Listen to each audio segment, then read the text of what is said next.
Court चाहिए.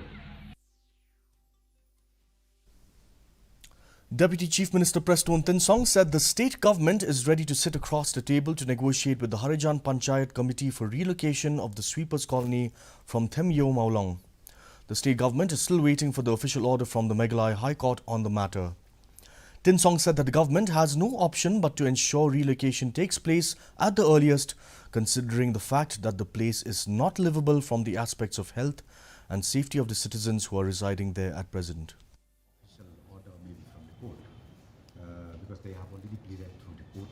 Right now we are still waiting for the official order maybe from the court, because they have already pleaded through the court only.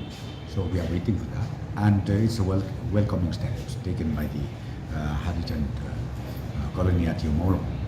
And from the government side, I would like to tell you, once that the formality is done, we are ready to discuss, sit down across the table, because as I already stated from time to time that relocation has to happen. Whatever you say means relocation has to happen.